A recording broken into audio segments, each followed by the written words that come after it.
받으실 하나님의 말씀은 고린도전서 15장 20절의 말씀입니다. 오늘은 고린도전서 15장 20절의 말씀입니다. 우리 함께 봉독하겠습니다. 그러나 이제 그리스도께서 죽은 자 가운데서 다시 살아 잠자는 자들의 첫 열매가 되셨도다. 아멘. 기도하겠습니다. 걸어가신 아버지 감사합니다. 오늘 우리에게 예수님께서 부활하신 부활절 예배로 하나님의 영광 돌릴 수 있도록 은혜 주신 은혜를 감사합니다. 우리 주님께서 부활하지 않았다면 기독교도 존재하지 않았을 것입니다. 우리 주님께서 부활하셨기 때문에 오늘날 교회가 있고, 우리 주님께서 부활하셨기 때문에 우리가 부활의 복음을 전할 수가 있습니다. 오늘 말씀을 전하는 종의 입술에 기름 부심이 넘치게 되게 도와주셔서 이 말씀 가운데서 부활의 주님을 만날 수 있는 귀한 시간 되게 도와주옵소서. 예배를 회방하는 악한 흑암의 세력을 다 예수 피로 멸하여 주시고, 오직 성령님께서만이 이 시간을 주관하시고 하나님께는 영광이요 우리에게는 은혜와 축복과 기적의 시간이 되게 도와주옵소서. 예수님의 이름으로 감사하며 기도하옵나이다. 아멘.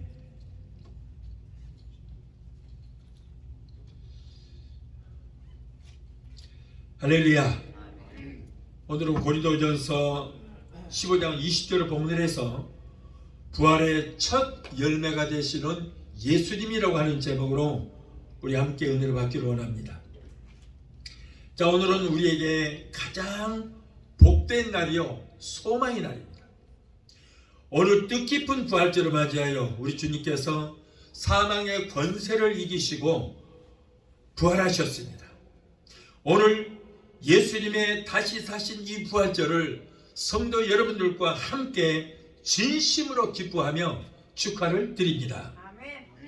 만일 우리 주님의 부활이 없었더라면 우리의 믿음도 헛것이요 복음을 증거하는 모든 일들도 모두가 허사가 되고 말았을 것입니다.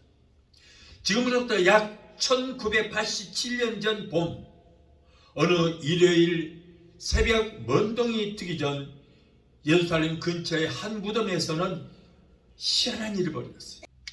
이틀 전 금요일 날 십자가형에 처형됐던 한 사형수의 무덤이 열리고 죽었던 사람이 다시 살아나는 그런 놀라운 일이 일어났던 것입니다. 그분이 바로 우리를 죄에서 구원하시기 위해서 이 땅에 오신 하나님의 독생자 예수 그리스도인 것입니다. 자, 이 독생자라고 하는 뜻은 하나님의 외아들이라 라는 뜻입니다. 요한복음 3장 16절에 하나님이 세상을 이처럼 사랑하사 독생자를 주셨으니 그랬어요. 히브리서 1장 6절에는 하나님의 맏아들이라고 했습니다.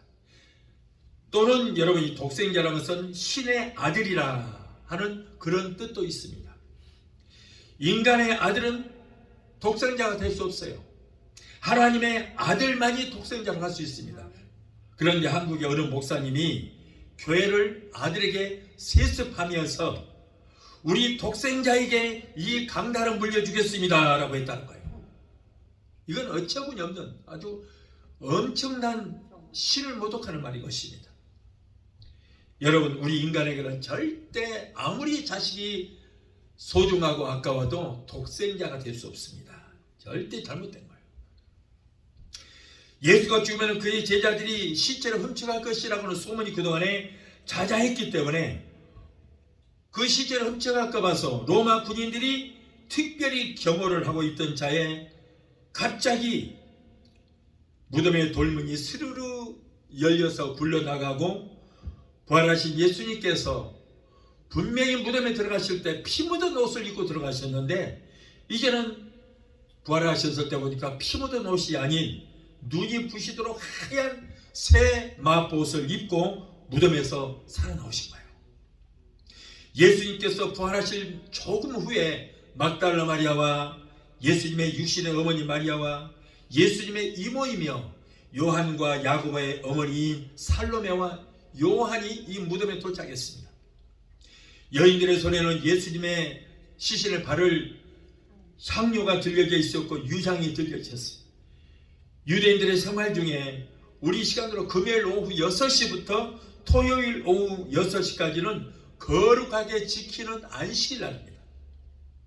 안식일은 회당에 가서 예배 드리는 일과 그리고 가정에서 생활하는 일 외에는 아무것도 해서는 안 되는 것입니다. 더군다나 예수님께서 운명하시던 금요일 오후 6시부터는 안식일이며 유대인의 최대 명절인 유월절이 있기 때문에 그들은 종교 의식을 행하는 일 외에는 아무것도 할 수 없었고 해서도 안 되는 것입니다. 예수님께서 십자가에 죽어 달려 계실 때에 잠시 후에 금요일 오후 6시부터는 이제 안식일이 시작되므로 안식일 전에 이 시신을 치워야 했거든요. 금요일 오후 6시부터 시작되는 안식일 날 만일에 시신을 만지면 부정하다 하여 성전 예배에 참석할 수 없었기 때문에 금요일 오후 6시가 되기 전에 4시, 5시경에는 시신을 장사지려야 됩니다. 시신을 치워야 되는 것입니다. 그런데 때마침 예수님을 따르던 사내들인 공예음이었던 아리마대 요셉이 자신이 죽으면은 자기를 무덤에 묻기 위해서 사뒀던 이 무덤을 예수님께 제공해 주어서 예수님의 시신을 그곳에 장사지르게 됐던 거예요. 돌무덤 앞에는 로마 군인들이 무장을 하고 철동같이 지키고 있었습니다. 급하게 서둘러 치러진 예수님의 장례식은 너무나도 초라하기 짝이 없었고 시신의 유향을 바를 시간적 여유도 없었기 때문에 안식 후 첫날인 일요일 새벽에 여인들은 이 시체에 바를 유향과 몰약을 가지고 무덤을 찾아왔던 거예요. 예수님께서 탄생하셨을 때 동방바사리를 가지고 온 예물이 뭡니까? 아기 예수께 가져왔던 것이 황금과 유향과 몰약이었어요. 그런데 이 중에 황금은 왕의 권위를 상징하는 것으로서 예수님께서 이 땅에 왕 중에 왕으로 오셨다는 것을 인정하는 것이고, 유향은 시신에 발라 시체의 썩은 냄새를 방지하는 것이었어요. 몰약은 시신이 부패하지 않도록 바르는 약으로서 예수님이 인류의 구원을 위해서 오심을 말씀하는 것입니다. 마리아가 옥합을 깨뜨려 유향을 예수님 발에 쏟았죠. 그 일도 바로 예수님의 죽음을 의미하는 것입니다. 예수님을 따르던 제자들은 예수님께서 어젯밤 겟세마네 동산에서 로마 군인들에게 체포되시자 모두가 다 걸음아 나 살려라 전부 다 도망치고 말았어요. 그런데 예수님께서 지금 십자가에 달려 계심에도 불구하고 또 살아나셨음에도 불구하고 한 사람의 제자도 그곳에 나타나지 않았습니다. 다 도망가고 말았어요. 그러나 예수님을 따르던 이 여인들은 새벽 미명에 두려움도 잊은 채 예수님께서 억울하게 죽음을 당했던 그때 일만 생각하며 슬픈 마음으로 무덤을 찾아왔던 거예요. 새벽 미명에 무덤을 찾아간 여인들은 무덤이 텅텅 비어있는 것을 알고 심히 근심하고 슬퍼했습니다. 예수님의 시신을 누가 훔쳐가지 않았는가? 시체로 계셔야 할 우리 주님께서 무덤에 계시지 않았기 때문에 여인들은 너무나도 슬퍼했어요. 유대인들은 오랫동안 사람이 죽으면 3일 동안은 죽은 사람의 영혼이 시신 곁에 머물러 있고 떠나지 않는다고 그렇게 믿고 있었던 거예요. 그래서 나사로가 죽어서 예수님께서 살리려고 가셨을 때에 죽은 지 사흘이나 지났잖아요. 그리고 이제 나흘이나 되었기 때문에 사람들은 그의 영혼이 다 떠난 줄 알고 예수님께서 그를 살리러 가셨을 때도 주변 사람들도 마르다도 예수님께서 살아나실 것이라고는 상상도 하지 못했어요. 여러분들은 운전하고 다니시다가 아마 길가에 작은 십자가나 그리고 어떤 꽃다발이 놓여 있는 것을 여러 번 보신 일이 있을 겁니다. 미국 사람들은 거의 유럽에서 이민 온 사람들이기 때문에 그들의 풍습대로 교통사고로 사망한 사람의 영혼이 3일 동안은 그곳에 머물러 있을 것을 믿고 있는 거예요. 그래서 그 죽은 사람을 위로하기 위해서 친구들이나 가족들이 거기다가 십자가를 세워놓고 그리고 꽃다발도 거기다가 딱 갖다 놓습니다. 그들을 위로하기 위해서 3일 동안 그들의 영혼이 거기에 있을 거라고 생각하는 거예요. 나사로의 누이 마르다는 나사로가 죽은 지 날이나 되었기 때문에 그의 영혼이 이제는 3일만 있다가 떠나버렸을 것이다. 이제는 나흘이 되었기 때문에 예수님께서 오신다 할지라도 그 영혼이 떠나버려서 이미 살아날 희망도 없고, 다만 다음에 이제 우리 주님께서 공중 재림하실 때, 그때 모든 사람이 부활할 때 그때 부활해서 살 것이라고 고백을 했던 것도 그의 영혼이 머물러 있는 기간이 3일인데 그 3일이 지나가고 나흘이 되었기 때문에 지금 살아난다고 하는 것은 상상도 할 수 없었기 때문에 그걸 고백을 했던 거예요. 아무튼 비어있는 무덤에 들어간 여인들에게 찬란한 흰옷을 입은 천사들이 나타나서 예수님의 부활 소식을 전했습니다. 너희가 지금 십자가에 못 박히신 예수를 찾는구나. 그가 이미 살아나셨고 여기에 계시지 아니하니라. 가서 그의 제자들과 베드로에게 이르기를 예수께서 너희보다 먼저 갈릴리로 가시라니 전에 너희에게 말씀한 대로 너희가 거기서 살아나신 예수를 배우리라. 이렇게 전하라 라고 했어요. 예수님은 이스라엘의 수도가 있고 성전이 있는 예루살렘에서 제자들을 만나자고 하지 아니하시고 시골 오천 마을 갈릴리에서 만나자고 했어요. 가까운 예루살렘에서 만날 수 있는데 왜 이렇게 하필이면 75마일이나 떨어진 갈릴리 바닷가에서 만나자고 했을까? 왜 그랬을까요? 그 이유는 예수님께서 처음 제자들을 만났던 곳이 어디요? 갈릴리 해변가예요. 거기서 만났어요. 그렇기 때문에 예수님께서는 처음 만났던 그곳에서 만나자고 했던 거예요. 대부분의 제자들이 예수님을 만났던 곳이 바로 갈릴리 호수 주변입니다. 처음 이들을 만났을 때는 그들의 믿음이 너무 순수했어요. 예수님께서 말씀만 던지면 그대로 덥석 믿었습니다. 그들은 예수님 말씀을 듣고 은혜를 받았습니다. 그리고 행하시는 기적을 보고 전능하신 하나님의 뜨거운 사랑을 체험하고 모든 것을 분토와 같이 다 버리고 예수님을 따랐거든요. 그들의 생업이었던 고기 잡는 거, 그물도 던져버리고 베드로 같은 경우는 처자식까지 버리고 예수님을 그대로 따랐던 거예요.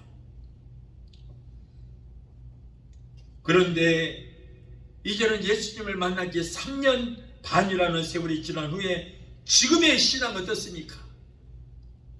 3년 반이 지났고 매일매일 예수님께 하나님의 말씀을 들었고 천국 복음을 들었습니다. 예수님께 행하시는 모든 기적을 봤어요. 죽은 자도 살리고 병자도 고치고 귀신도 쫓아내고 자연까지도 그들에게 순종한 이 모든 것을 보았다면 믿음이 지금 얼마나 좋아졌겠어요. 그런데 오히려 그들의 믿음이 다 어디로 가고 있어요.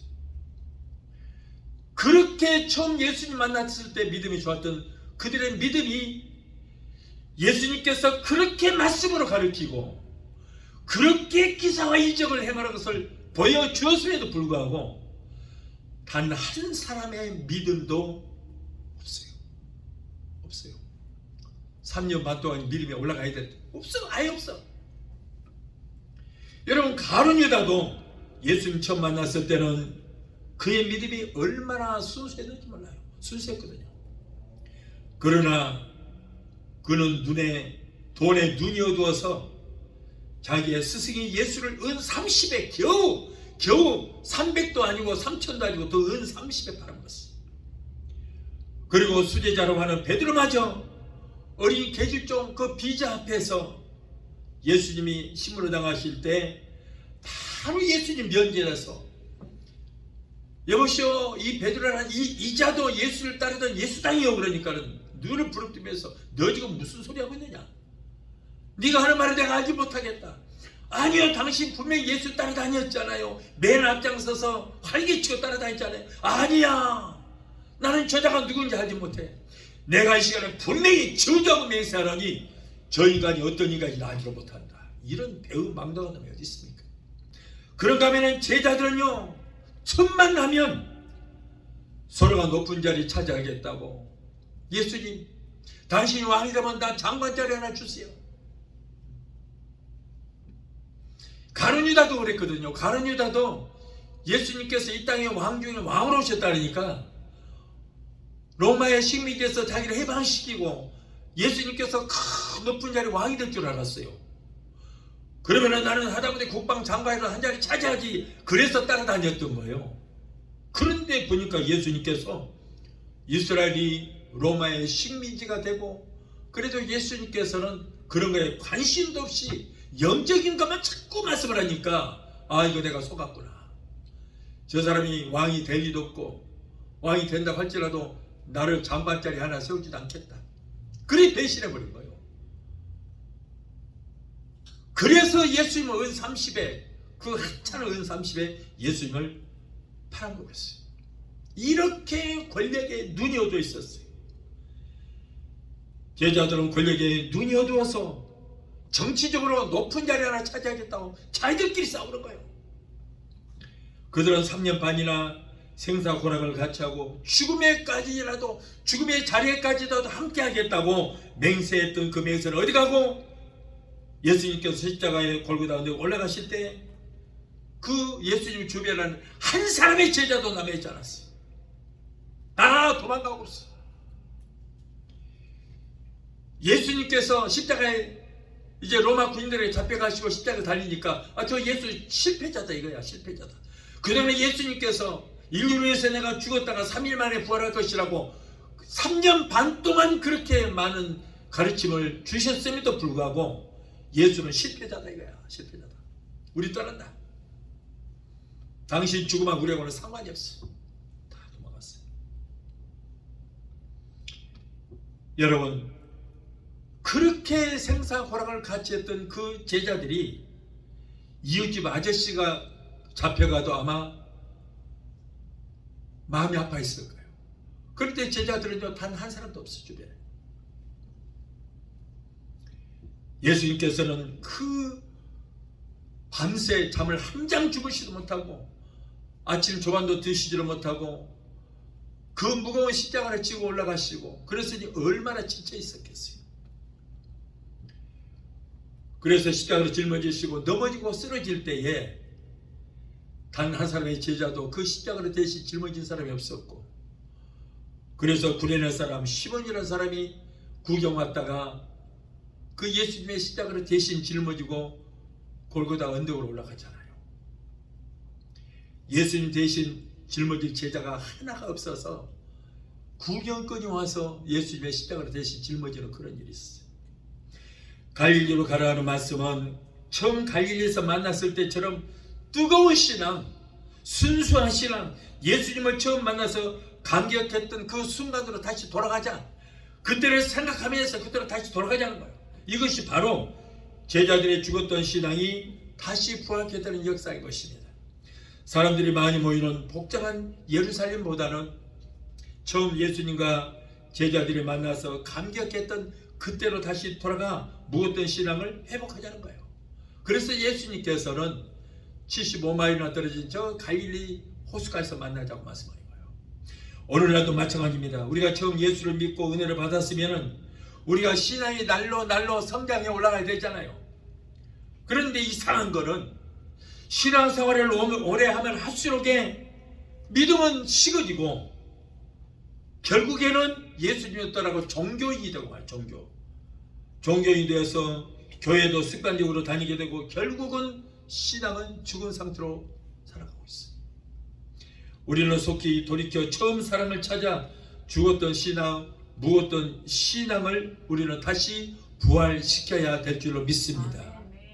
예수님께서 돌아가시자 갈릴리로 돌아온 제자들은 예전처럼 모두가 다 본연의 그 생업으로 돌아가 말았어요. 그들은 모두가 다 갈릴리에서 다 어부생활했던 자들이에요. 그래서 다시 예수가 잡혀가니까 그들은 다 생업으로 다시 돌아가. 조금도 마음 아파한 사람이 없어요. 조금도 슬퍼하는 자가 없었어요. 예수님의 죽음의 자리에 한 사람도 없어. 다 미리 도망가. 그러고는 전부 갈릴리 가서 고기 잡는 것을 하고 있어요. 이렇게 의리 없고 배운 망대가는 짓거리 어디 있습니까?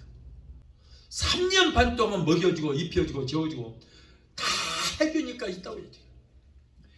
제자들은 예수님을 떠나서 이제 전부 갈릴리로 가서 밤새 거기다 그물을 내렸지만은 단 한 마리의 멸치 새끼 한 마리도 잡지를 못했어요. 여러분 예수 떠난 생업에 무슨 복이 임하겠습니까? 무엇이 되겠습니까? 예수 없이 무엇이 될 것 같아요? 이때 예수님께서 제자들에게 나타났어요. 나타나서 예수님이 부활해서 이제 나타났는데 제자들은 누군지를 모르고 있는 거예요. 그냥 열심히 물고기 잡고 있어요. 그런데 어떻게 알았느냐? 예수님께서 그들 만났을 때 처음 하시는 말씀이에요. 배 오른편에 그물을 내리라. 그 말씀이었거든요. 처음에. 그러니까 이번에도 예수님께서 얘들아 고기를 많이 잡았느냐? 배 오른편에 그물을 내리라. 어려서 어디서 많이 듣던 말이에요. 가만히 생각하니까는 처음 예수님 만났을 때 하셨던 그 말씀이 배 오른편에 그물을 내리라는 그 말씀.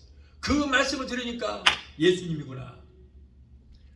그런데 얼마나 멋쩍었겠어요.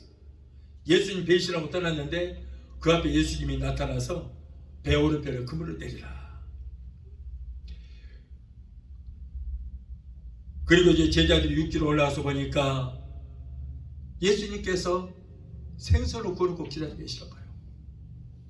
예수님이 나타나셨으면 아유 예수님 오셨으니까 할 텐데 멋쩍어서 그리 못하고 아무 소리 못하고 저벅저벅 고개 숙이고 나왔어요.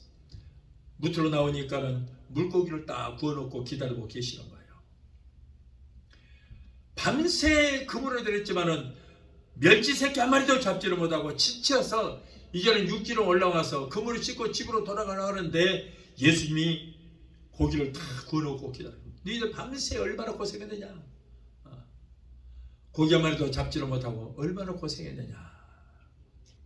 밤새 고기를 한 마리 잡지를 못하고 지쳐서 육지에 올라온 사랑하는 제자들을 위해서 이렇게 예수님은 그 배신자들을 위해서도 자상함을 보였어요. 우리 같으면 야 이 배신자야. 야 나 없이 너희들 잘 먹고 잘 살 줄 알았어? 나 없이도 고기 많이 잡을 줄 알았어? 에이 이놈들아 그럴 텐데 예수님 안 그랬어요. 아무 소리 않고 고기 구워놓고 자상하게 배고프지? 이리 와서 고기 듣자. 제자들과 구운 물고기로 조반을 드시면서 베드로에게 요한의 아들 시몬아 네가 나를 이 사람들보다 더 사랑하느냐라고 물으셨어요. 베드로는 예수님의 명제에서 예수님을 내가 저자를 맹세하고 저주하노니 결코 저자가 어떤 인간인지 내가 알지 못한다 라고 했던 그 일이 생각나서 예수님께 얼마나 죄송했겠어요. 베드로가. 그래서 고개도 들지를 못하고 작은 소리로 예 주여 그러하외다 대답했어요. 그런데 또 예수님께서 주책 없이 또 똑같은 말을 또 물으시는 거예요. 요한의 아들 시몬아 네가 나를 사랑하느냐? 예 주여 그러하외다. 또 물으시는 거예요. 요한의 아들 시몬아 네가 진정 나를 사랑하느냐? 이때는 참 너무나 멋졌고 너무나 마음이 아픈 거예요. 그러니까 주여 내가 주님을 얼마나 사랑하는가 아시지 않습니까? 왜 자꾸 물어요? 곤란하게. 내가 한때는 예수님을 생명받쳐 사랑한다고 했는데 이제는 내가 예수님을 생명받쳐 사랑하는 아가페적인 사랑을 한다고 내가 예수님 앞에 말을 할 수가 없습니다. 이제부터는 친구로서 필리오 사랑만 하겠습니다 라고요. 여러분 사랑에는 예수님께서 우리를 조건 없이 생명받쳐 사랑하는 아가페 사랑이라는 것이 그리고 가족끼리 끈끈하게 사랑하는 스톨게 사랑이라는 것이 있어요. 스톨게 사랑. 그리고 친구끼리 사랑하는 필레오 사랑이 있습니다. 그리고 남녀가 애정으로 사랑하는 에로스 사랑이 있죠. 한때 베드로는 예수님의 죽음의 자리에 내가 예수님 죽음의 자리에까지도 내가 함께 하겠습니다. 다시 말해서 내가 아가페 사랑을 내가 하겠습니다 라고 맹세했잖아요. 그런데 비겁하게 도망가고 말았어요. 이렇게 한때는 내가 죽음의 자리까지도 내가 당신을 위해서 죽겠습니다라고 아가페 사랑을 하겠다고 그가 고백했던 그였습니다. 그러나 이제는 베드로는 예수님 내가 이제부터는 생명받쳐 당신을 사랑하겠다고 아가페적인 사랑을 하겠다고 장담할 수 없습니다. 이제는 내가 당신을 친구로서 필레오 사랑만 하겠습니다 라고 고백했어요. 그런데 예수님께서는 3번 부르시고 3번 답변을 들으신 다음에 그의 명예를 회복시켜 주시고 베드로에게 내 양을 치라 라고 당부하셨어요.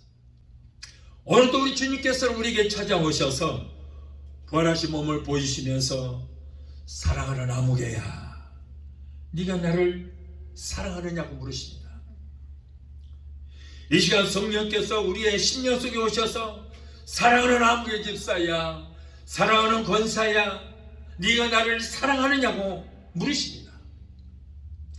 고통과 절망, 불행과 피곤에 젖어 있는 사람에게일수록에 주님은 더 가까이 오셔서 네가 나를 어려움이 있을지라도 나를 사랑하느냐고 물으시는 거예요. 이민 생활에 힘들게 살아가는 우리에게 다가오셔서 사랑하는 아무개 집사야, 사랑하는 아무개 권사야, 사랑하는 아무개 성도야, 네가 나를 사랑하느냐? 네가 이렇게 이민 생활에 어렵고 힘든 가운데서도 그럼에도 불구하고 네가 나를 사랑하느냐 하고 물으십니다. 이럴 때 우리는 주여, 이보다 더 힘든 일이 있고 더 어려움이 있을지라도 나는 주님을 사랑하냐이다 라는 그런 고백이 있어야 될 줄 믿습니다. 하나님께서 우리에게 얼마나 많은 사랑을 베풀었습니까? 우리를 위해서 죽기까지 하셨잖아요. 저 십자가는, 예수님께서 지신 십자가는 누구의 십자가예요? 우리의 십자가예요. 우리의 십자가. 예수님의 십자가 아닙니다. 내 죄 때문에 내가 달려야 할 내 십자가예요. 그런데 예수님께서 내 죄를 담당하시고 나 대신 십자가를 지고 나 대신 죽어주신 거예요. 이거 하나만 생각해도 우리는 예수님께 감사해야 좀 했습니다. 그러면 우리는 누구의 십자가를 져야 돼요? 누구의 십자가를 져야 돼요? 우리는 예수님의 십자가를 져야 돼요.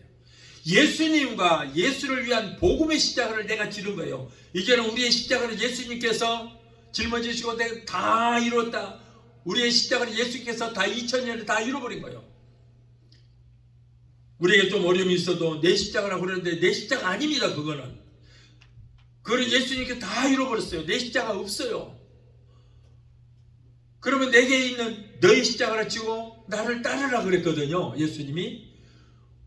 그러면은 내가 몸이 아프고 내게 어려운 문제들이 내 십자가라면 그 내 어려운 문제에 짊어지고 예수님 따르라고요?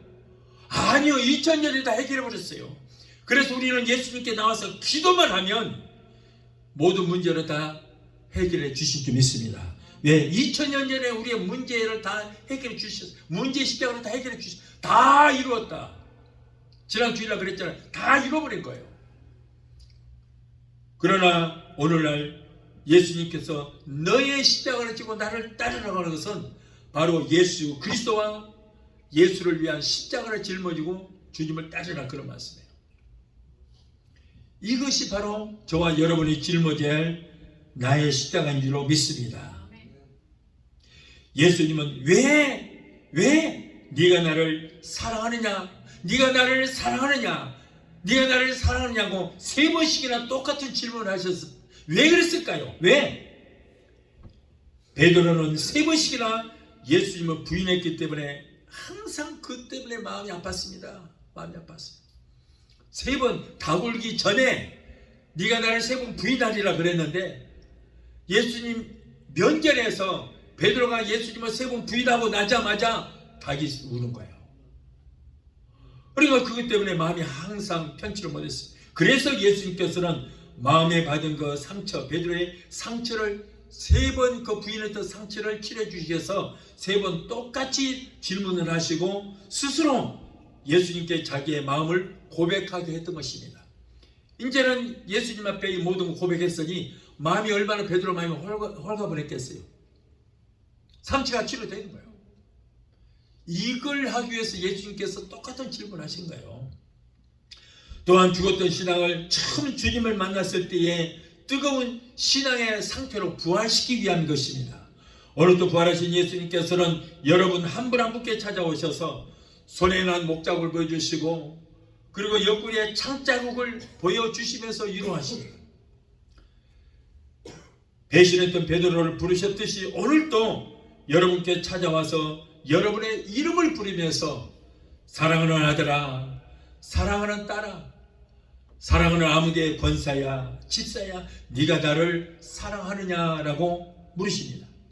온갖 고통과 절망 가운데 있는 사람에게 더 문제가 더 크고 더 어려운 가운데 있는 사람들에게 더 가까이 찾아오셔서 아무개야, 네가 나를 사랑하느냐고 물으실 것입니다. 성령의 능력으로 여러분의 영안을 열어 죽음에서 부활하신 주님을 여러분 바라보시기 바라요. 이제는 여러분 십자가에 달리신 예수를 바라볼 것이 아니고 죽음을 이기시고 부활하신 예수님, 하얀 세마포옷을 입고 내 앞에 서 계신 그 예수님을 바라보게 되시기를 바랍니다. 부활의 주님을 바라보시기 바라요. 우리는 영안을 열어야만 죽음에서 부활하신 예수님을 바라볼 수 있습니다. 영의 귀를 열어서 주님의 음성을 들어보시기 바랍니다. 사랑하는 아무개야, 네가 나를 사랑하느냐? 사랑하는 아무개야, 네가 저 사람들보다 나를 더 사랑하느냐고 물으십니다. 오랜 신앙생활로 신앙이 무뎌지신 분은 정 예수님을 만나 뜨겁게 사랑했던 그 갈릴리로 찾아가시기 바라요. 갈릴리로 찾아가셔서 예수님 만나시기 바랍니다. 뜨겁고 순전한 마음으로 주님을 따르던 그때로 다시 돌아가서 부활의 주님을 다시 만나서 첫사랑을 회복하게 되시기를 바라요. 아무개야, 네가 나를 이전보다 더 사랑하느냐고 물으실 때에 사랑하는 나의 주님, 저는 이전보다 더욱 주님을 사랑하고 더욱더 따르고 더 순종하고 섬기겠나이다라고 하는 그런 고백이 있어야 될 줄 믿습니다. 이것이 바로 죽은 신앙이 부활되는 역사인 거예요. 죽었던 신앙이 다시 살아나야 우리의 삶에 기쁨이 있고 삶에 활력이 생기게 됩니다. 죽은 사람의 시체에 까마귀가 모여들듯이 우리의 신앙의 죽으면 뭐가 찾아와요? 마귀 귀신들이 또 찾아오는 거예요. 죽었던 신앙이 부활할 때 그때는 마귀 귀신 찾아오는 것이 아니고 성령께서 우리를 찾아오셔서 우리를 다스리시고 우리와 함께 해 주실 줄 믿습니다. 고린도전서 15장은 부활장입니다. 42절로 44절을 보면 썩을 것으로 심고 썩지 아니할 것으로 다시 살며 욕된 것으로 심고 영광스러운 것으로 다시 살며 약한 것으로 심고 강한 것으로 다시 살며 육의 몸으로 심고 신령한 몸으로 다시 산다라고 했어요. 고린도전서 15장 51절로 52절을 보면 보라, 내가 너희에게 비밀을 말한다. 우리가 다 잠잘 것이 아니요 마지막 나팔의 순식간에 호련히 다 변화가 되리니 신령한 몸으로 변화가 되리니 나팔 소리가 나면 죽은 자들이 썩지 아니할 것으로 다시 살아나고 우리도 신령한 몸으로 변화가 되리라 라고 말씀하시므로 예수님께서 공중 재림에 대해서 이렇게 마지막 나팔이 불 때 죽은 자들이 썩지 아니할 몸으로 신령한 몸으로 다시 살아서 공중으로 들림을 받고 살아있는 우리도 주님이 우리의 이름을 부르실 때에 신령한 몸으로 변화를 받아서 들림을 받을 것이라고 분명히 성경에 말씀을 하고 있습니다. 이사야서 26장 19절을 보면 이사야 선지자가 지금으로부터 약 2700년 전에 예언합니다. 예수님께서 공중 재림하시는 날 죽은 자들이 부활할 것이다 이렇게 말씀을 하고 있습니다. 자, 주의 죽은 자들은 살아나고 우리의 시체들은 일어나리이다. 뒷구려 거하는 자들아, 너희는 깨어 노래하라. 주의 이슬은 빛나니 있으리니 땅이 죽은 자들을 내어 놓으리라 라고 했어요. 여러분, 이렇게 이사야 선지자가 예수님 오시기 지금으로부터 2700년 전, 예수님께서 오시기 700년 전에 죽은 자들이 부활할 것이라고 이렇게 예언을 했어요. 오늘날 있을 일들에 대해서 이렇게 말씀을 하고 있습니다. 그런데 여기 보니까 주의 이슬은 빛나니 있으리니 땅이 죽은 자들을 내어놓으리라 라고 했어요. 땅이 죽은 자들을 내어놓을 것이다. 바다가 죽은 자들을 내어놓으리라. 어떤 사람이 질문합니다. 목사님, 한 가지 의문점이 있습니다. 질문이 있습니다. 예, 어떤 질문입니까? 어떤 사람이 저 배에 나가서 바다에 나가서 배를 타고 가다가 고기를 잡다가 물에 빠져 죽었습니다. 그런데 그 죽은 사람의 시체를 물고기가 다 뜯어먹었어요. 근데 그 물고기를 사람들이 잡아다가 또 아주 맛있게 전골을 만들어서 먹어버렸습니다. 그리고 똥으로 다 싸버렸습니다. 그러면 이 사람이 어떻게 부활됩니까? 근데 성경 뭐라고 그랬어요? 땅이 죽은 자들을 내어놓고 바다가 내어놓으리라. 네. 여러분, 우리가 부활하거나 이 육신의 몸을, 이 흙덩어리를 만든 육신의 몸으로 부활한 것이 아니에요.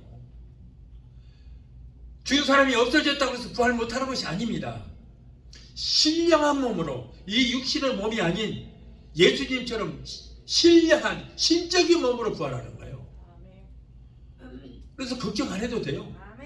우리가 예수만 잘 믿으면 어디에서 어떻게 죽었든 간에 화장시켜도 상관없어요.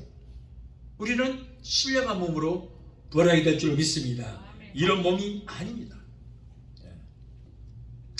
또한 데살로니가전서 4장 16절 17절을 보니까 주께서 우리 영과 천사장의 소리와 하나님의 낫발로 친히 하늘로 쫓아 강림하시리니 그리스도 안에서 죽은 자들이 먼저 일어나고 그 후에 살아남은 저와 여러분들도 구름 속으로 끌어올려 공중에서 주를 영접하게 하시리니 그리하여 우리가 항상 주와 함께 있으리라. 아멘.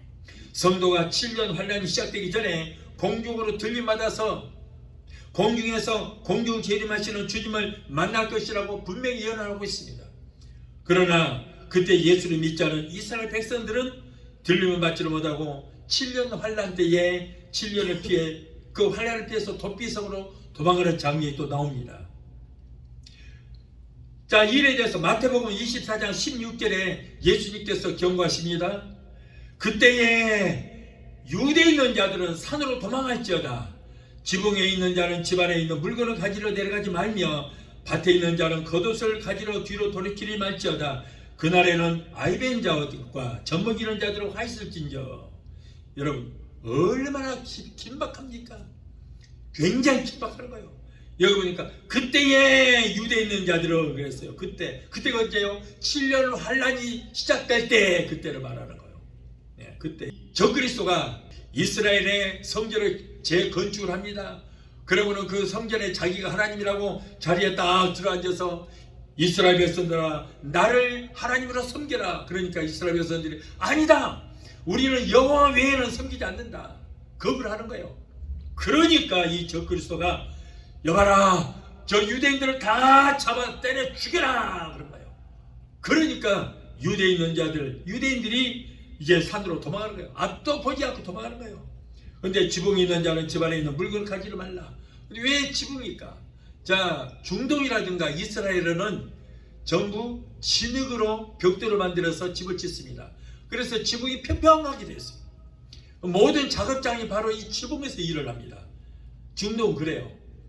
그러니까 지붕에서 일을 하다가 이렇게 적그리스도가 잡으러 올 때에 그때에 이렇게 지붕이 있을 때 집안에 있는 여권이나 뭐 통장, 카드 가지러 가지 마라.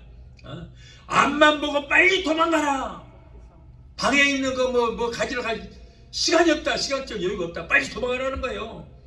그리고 밭에 있는 자들은 겉옷을 가지러 뒤돌아 밭에서 일을 하다가 집에 가서 뭐 옷도 좀 갈아입고 깨끗이 화장품이라도 좀 챙겨서 가야지요. 그럴 필요 없다. 그럴 시간이 없다. 빨리 가라. 빨리. 너 지금 바로 지금 적그리스도 그대가 너 잡으러 온다. 빨리 도망가라는 거예요. 지금 그걸 말하고 있어. 그리고 아이벤자는 화 있을진저. 그게 배가 뚱뚱하니까 지금 죽으라고 달려 도망가야 되는데 지금 배가 남사만해 갖고 자꾸 앞으로 가려는데 허리로 뒤로 제껴지고 앞으로 한 발 가면 뒤로 두 발 가죠. 이걸 어떻게 도망가요? 그리고 또 젖먹인 아이들이 있는 자들은 빨리 못 도망가니까 화가 있을 것이다. 그러면 이 말씀 뭐냐면 굉장히 긴박한 상황이 지금 벌어지고 있다는 거예요. 적그리스도 시대에 지금 이렇게 된다는 거예요. 오늘날 이 말씀 가지고 유대에 있는 자들은 산으로 도망갈지어다 그러니까 우리가 다 유대인이라는 거예요. 이 사이비 이단들은. 그래서 우리 모두가 7년 환란을 통과해야 된다. 이렇게 믿고 이렇게 가르치고 있는 교회들이 많이 있습니다. 그래서 예수 믿는 사람들 모두가 환난을 다 통과해야 된다고 이렇게 말하고 있지만은 분명히 뭐라고 그랬어요? 유대에 있는 자들을 화시킬진다 그랬어요. 유대인들에게 하시는 말씀이에요. 유대인들은 예수를 믿지 않잖아요. 그렇기 때문에 그들이 지금 굉장히 위험하거든요. 여러분, 여기에 기록된 말씀은 오늘날 많은 주의 종들이 그래요. 상징이라는 거예요. 비유라는 거예요. 그러나 성경에 보니까 이 말씀을 비유로 풀어라, 상징으로 풀어라 말이 한 군데도 없어요. 상징은 분명히 상징이라고 그랬고 비유는 비유라고 말했습니다. 그런데 이 일은 실제로 있을 일을 예언의 말씀은 주시는 거예요. 상징이 아닙니다. 여러분, 성경에 기록된 대로 예수를 믿지 않고 하나님의 아들을 죽인 유대인들에게 하시는 말씀이에요. 우리는 유대인이에요? 아니에요? 아닙니다. 우리는 이방인이에요. 예수님께서는 여러분 이스라엘 백성들을 구원시키기 위해서 왔습니다. 이 땅에. 그런데 저들이 복음을 받아들이지 않고 예수를 죽여버리니까 그 복음이 우리 이방인들에게 와버린 거예요. 얼마나 감사할 일인지 몰라요. 그래서 우리는 유대인이 아닙니다. 이방인입니다. 그러나 유대인이든 이방인이든 예수를 구주로 믿지 않고 구원받지 못하고 성령으로 기름 하지 않은 저들은 여러분 모두가 다 7년 환난 속에 들어가게 될 것입니다.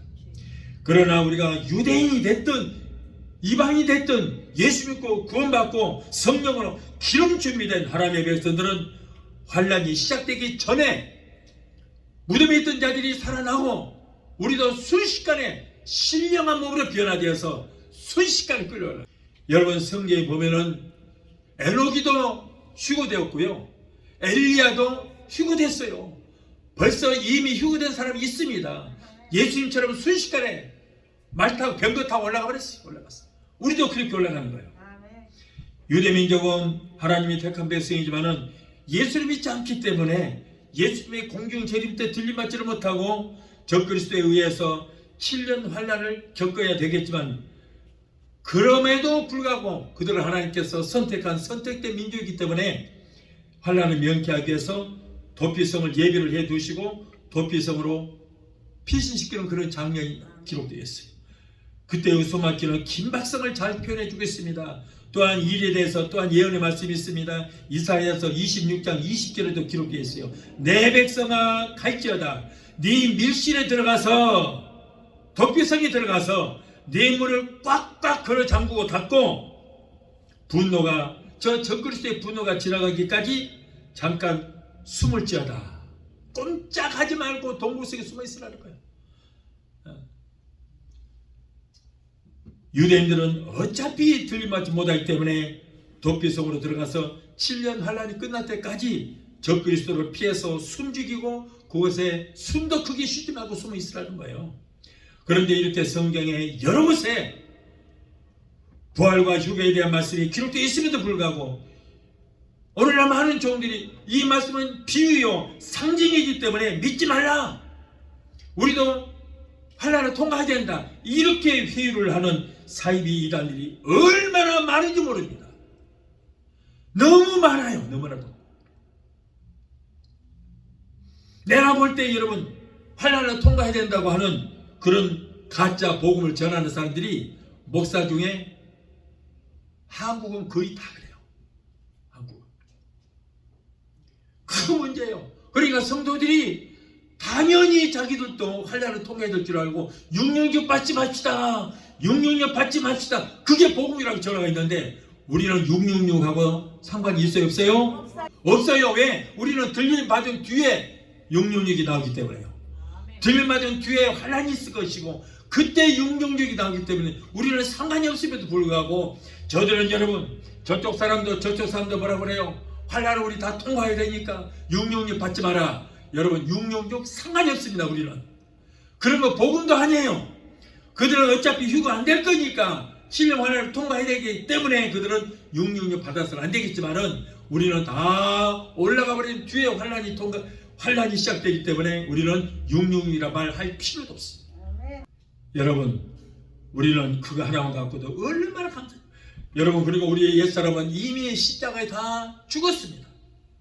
예수님께서 여러분 십자가에 달리실 때 우리의 육의 사람, 혼의 사람은 예수와 함께 십자가에 다 죽은 줄 믿습니다. 저와 여러분들은 2000년 전에 예수님께서 십자가에 달리실 때 육의 사람, 혼의 사람 죽었어요. 아멘? 안 죽은 사람. 안 죽은 사람은 구원 못 받는 거예요. 죽어야 되는 거예요. 그리고 예수님께서 무덤에 장사질만 됐을 때 우리의 영의 사람, 혼의 사람, 육의 사람, 혼의 사람은 예수와 함께 무덤에 같이 장사하기를 부릅니다. 예수님께서 3일 만에 부활하실 때 우리는 혼의 사람, 육의 사람은 무덤에 장사지르게 되고 묻어버리고 우리는 영의 사람으로 다시 부활한 줄 믿습니다. 저와 여러분들은 이미 영의 사람으로 다시 부활했어요. 이것이 바로 거듭남이라는 거예요.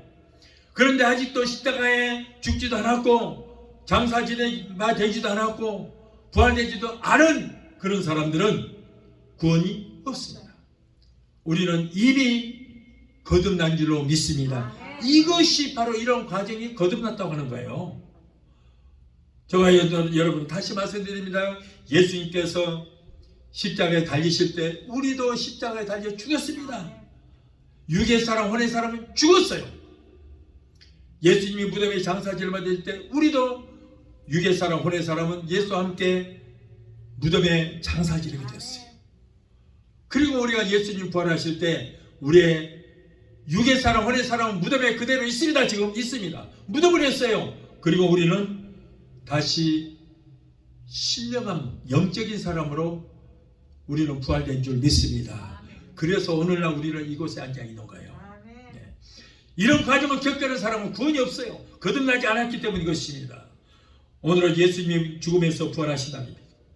우리의 옛사람이 육의 사람은 이제 죽었습니다.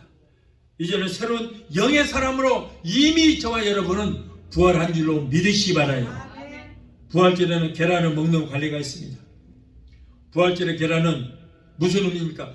우리 주님께서 죽으셨다가 무덤에 묻히셨다가 부활하심으로 부활의 새 생명을 얻으시는 바위 무덤을 상징하는 거예요. 그래서 무덤이 열려야 우리가 예수님이 나오듯이 계란을 깨뜨리고 거기에 있는 계란을 먹게 되는 것입니다. 이것이 부활절의 관례. 계란을 먹기 위해서 이렇게 껍질이 깨어지는 고통을 감수하듯이 우리도 새 생명을 얻기 위해서는 옛사람이 죽어야 돼요. 혼의 사람, 육의 사람이 죽어야 돼요. 마치 죽음 같았던 계란에서 병아리가 껍질을 깨고 나오듯이 혼적인 사람이었던 우리가 죽고 영적인 사람으로 부활하는 재창조의 역사가 일어나게 된 것입니다.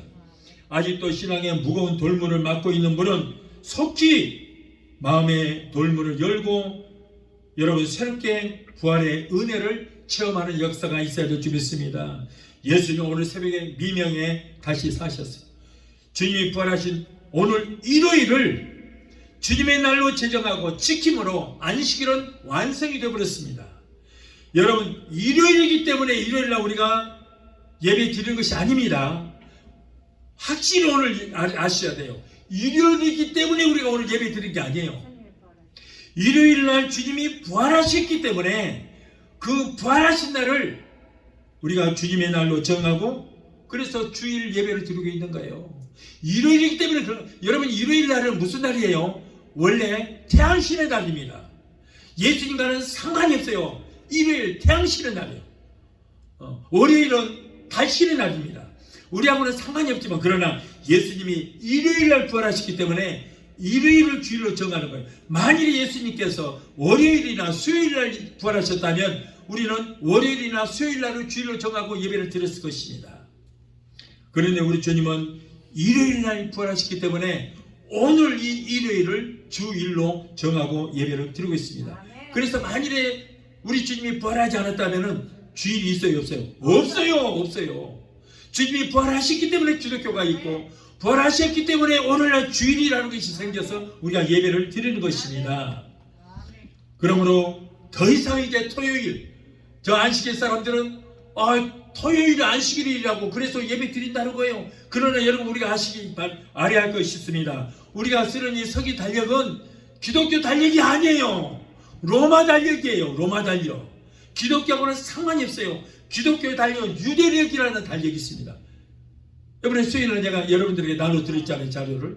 그것이 바로 유대교예요. 그게 기독교 달력이 아니에요. 로마 사람들이 만든 첫째 날, 태양신의 날, 썬데이, 일요일. 이 안식일 사람들은 저들은 카톨릭이 만든 일요일날 예배 드린다. 그러는 너희들은 토요일날 안식일날 아니라니까. 아니에요. 원래가 유대력이 아니야. 서기는. 여러분, 이제는 주님이 부활하신 일요일이 바로 주님입니다. 이제는 그리고 더 이상 이제는 짐승을 잡아서 제사 드릴 필요가 없는 것은 왜요? 예수님께서 어린 양 제물로 오셔서 그 제물을 우리가 하나님께 바쳐서 제물로 드린 거예요. 그렇기 때문에 더 이상 제사 드릴 필요가 없고 예배만 드리면 되는 거예요. 이제 주님께서 부활하신 일요일 날인 안식일이요, 주님의 날이요, 바로 주일이 되는 것입니다. 주님이 부활하신 날은 예배 드리는 날이요, 축복의 날인 것입니다. 이 날은 예배를 통해서 하나님을 만나는 날인 것입니다. 세상의 모든 잡신과 세상의 모든 종교의 교주들도 그들이 탄신일이 다 있습니다. 태어난 날이 다 있습니다. 그러나 이 기독교만이 부활절이 있어요. 다른 종교는 탄신일이 있는데 부활절이 없습니다. 왜? 예수님만 부활하셨기 때문에. 그들은 모두가 죽어서 그들의 뼈는 지금도 무덤에 다 지금 묻혀 있어요. 그렇기 때문에 부활하신 예수를 믿어야 그들도 다 구원을 얻게 되는 거지. 여러분, 그들도 우리하고 똑같은 인간이기 때문에 죽어서 다 무덤에 지금 다 뼈가 묻혀 있어요. 부활이 없습니다. 기독교만이, 예수님만이 부활하셨기 때문에 부활하신 예수를 믿어야 그들도 구원을 받을 수 있게 되는 거예요. 그들은 모두가 죽어서 그들의 뼈는 지금도 무덤에 있습니다. 오직 예수님만이 무덤에서 부활하셨고 기독교만이 부활절이 있기 때문에 부활의 주님을 믿고 우리도 부활의 산 소망을 가질 수 있게 되는 것입니다. 여러분, 예수님이 탄생하신 날 참 중요하죠. 그러나 우리 주님께서 만일 부활하지 않았다면 예수님의 탄생일이 무슨 의미가 있습니까? 의미가 없는 거예요. 부활하셨기 때문에 탄생이 더 중요한 거예요. 그러므로 예수님의 부활이 우리에게는 최고의 축복인 줄 믿습니다. 우리 예수님께서 부활 2000 열매가 되셨기 때문에 저와 여러분도 또 세상을 떠나더라도 다 부활의 역사가 일어나게 되는 거예요. 지금 온 세계가 경제가 어렵다고 말들합니다. 미국과 온 세계와 한국의 경제가 부활되는 기적의 역사가 있게 되시기를 예수 이름으로 축원합니다. 우크라이나와 이스라엘 전쟁이 속히 끝나고 평화가 부활되게 되시기를 예수 이름으로 축원합니다. 북한과 중국, 러시아 같은 지구상에서 국민을 억압하는 저 독재 국가들은 속히 뿌리채 무너지고 인권과 자유가 부활되는 그런 역사가 있게 되시기를 예수 이름으로 축원합니다. 여러분의 사업장이 부활되시기를 예수 이름으로 축원합니다. 여러분의 직장이 부활되게 되시기를 예수 이름으로 축원합니다. 여러분의 가정이 부활되게 되시기를 예수 이름으로 축원합니다. 여러분의 죽었던 신앙이 첫사랑을 회복하여 부활되게 되시기를 예수 이름으로 축원합니다. 오늘 예수님의 부활이 여러분의 부활이 되시기를 예수 이름으로 축원합니다. 우리 찬양하고 하시고 기도하시겠습니다.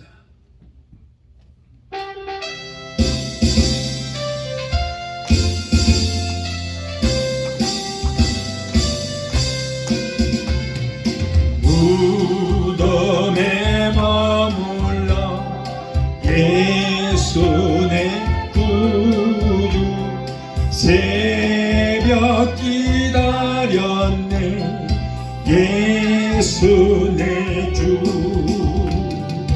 원수 다 이기고 무덤에서 살아나셨네 어두움을 이기시고 나와서 성도 함께 길이 다스리시네 사셨네 예수 다시 사셨네 헛되이 지키네 예수 내 구주 헛되이 보하네 예수 내 주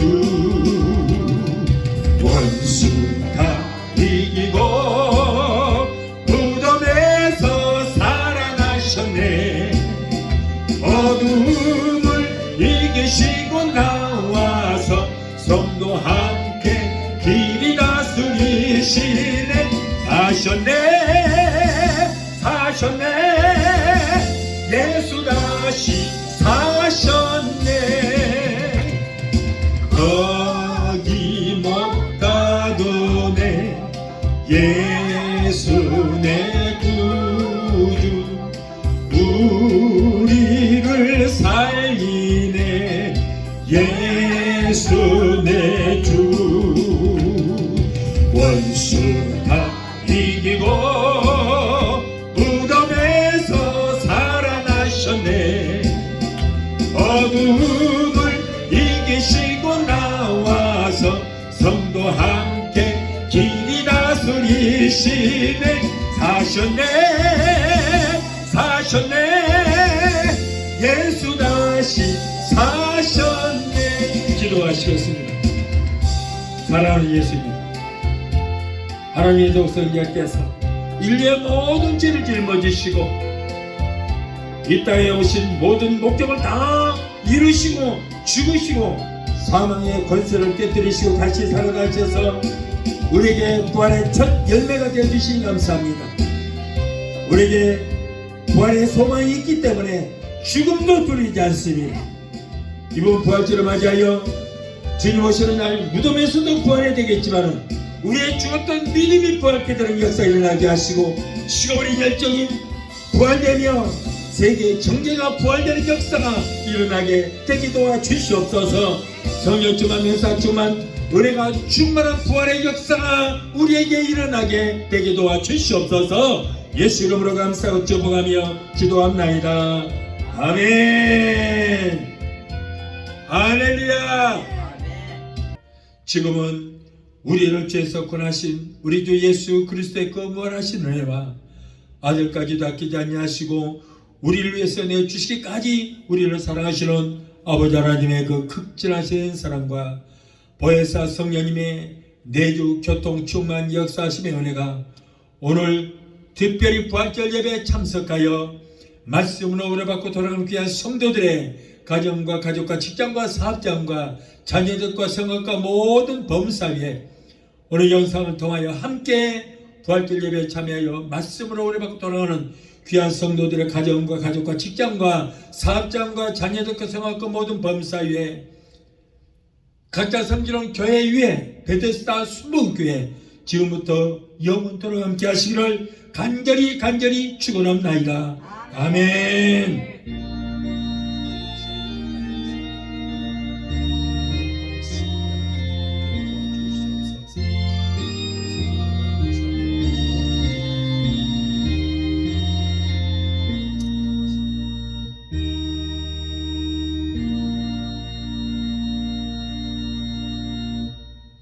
할렐루야. 영광 받았습니다. 할렐루야.